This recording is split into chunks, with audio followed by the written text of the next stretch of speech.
Google probably won't get any credit for major leaps in foldable innovation, but the new Pixel 10 Pro Fold does represent a couple of notable firsts in the folding phone space: IP68 protection and QI PixelSnap charging, which happens to work almost exactly like Apple's MagSafe charging and accessory technology. These are not features that you'd notice at a glance, as Google's latest folding Android phone looks almost exactly like the Pixel 9 Pro Fold. The dimensions are the same, it's still just 5.2mm thick when unfolded, which a year ago was an eye-opening spec, but now, in the face of the 4.2mm thick Galaxy Z Fold 7, it just looks nice and slim.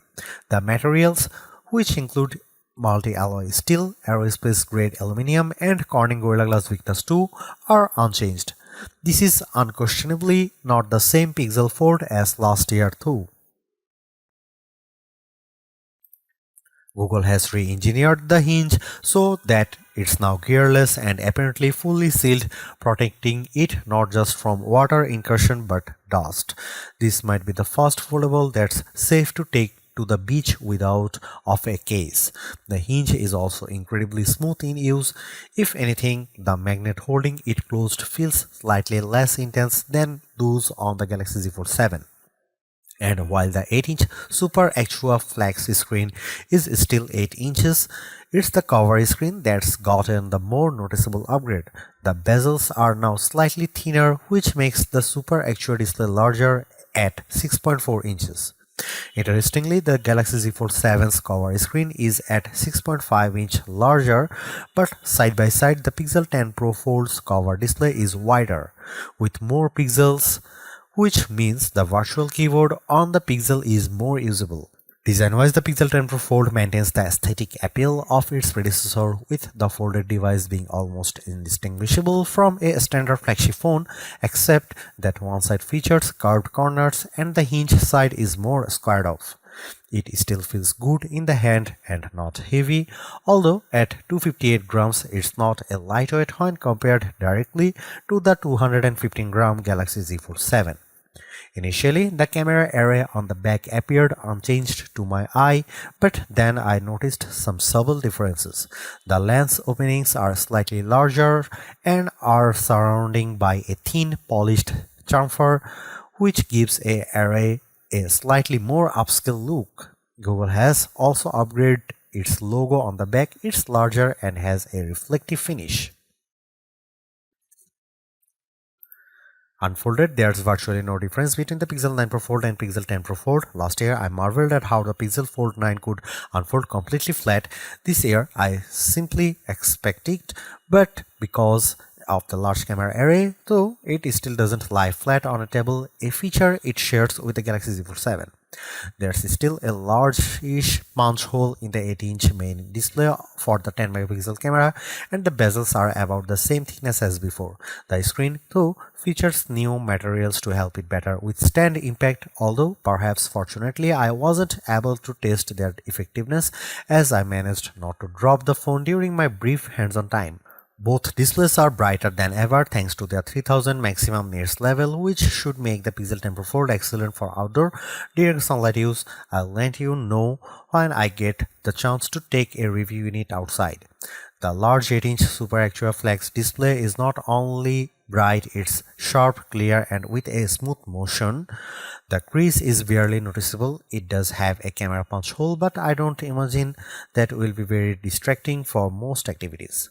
It's just a great viewfinder for the camera and also a lovely way to look at the pictures you just took.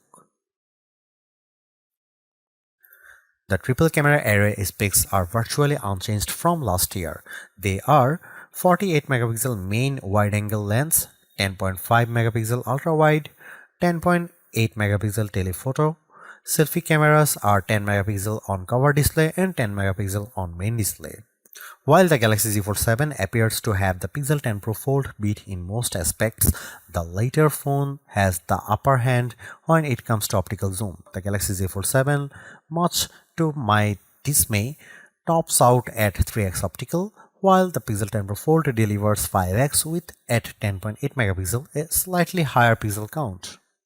I took some photos with all these cameras and they looked good. Macro capabilities, through the ultrawide are impressive, as were the few shots I managed to grab with the 5x telephoto camera. It's way too soon, however, to tell if they meet or exceed last year's cameras or those of any other folding phone. What I did enjoy was the ability to preview photos on the flexi screen as you are taking them. The 8-inch display can automatically split up into quadrants with the viewfinder display at the top right, the camera controls below that, and the last two photos you took appearing on the left side of the screen. As a new photo comes in, the oldest one is pushed off the screen. Inside the phone is Google's new Tensor G5 chip, which is more AI capable than ever. The chip runs the Gemini Nano model on the phone, meaning the Pixel 10 Pro Fold is capable of supporting multiple generative AI capabilities across speech, information, and imagery. Similar to what I experienced on the Galaxy Z Fold 7, I can now run Gemini Live in full screen mode on the 8-inch display. I turned on the camera and asked Gemini to identify what it saw on the table, which it did with impressive skill. There are other features like camera coach and edit photos with Ask Photos that were not yet enabled on the Pixel 10 Pro Fold phones I tried out, but which I did see in action on a Pixel 10 Pro, and I was impressed with how the coach guides you step by step towards, for instance, a better portrait. It advised me, for example, to switch to portrait mode, how to frame my subject, and even how to use the rule of thirds, and the result was better photos. Another Gemini feature that works locally thanks to the Tensor G5 chip is Live Translate. While it wasn't yet working on the Pixel 10 Pro Fold, I did try it on the Pixel 10 Pro XL, and it is, to be honest, astonishing. I held one phone and spoke in English to a Google rep who was holding a phone on the other side of the room. She was playing the role of a Spanish-only speaker. I talked for a bit in English but could overhear on her and my voice speaking the same phrases in Spanish. It was wild and the closest thing I have seen in mobile technology to the Star Trek Universal Translator. There might be some concerns about what Google is doing with that voice clone, but Google told us it's all on device and not persistent, so there is no accessible record of my Spanish speaking voice. While not a reinvention, the Pixel 10 Pro Fold looks like a solid upgrade that offers potentially better performance, improved durability, QI2 charging, and PixelSnap, Google's answer to Apple's MagSafe. However, without major camera upgrades or more visible design improvements, it looks like it's treading water compared to the stunningly thin and light Samsung Galaxy Z Fold 7, even if it handily beat its Samsung rival on affordability.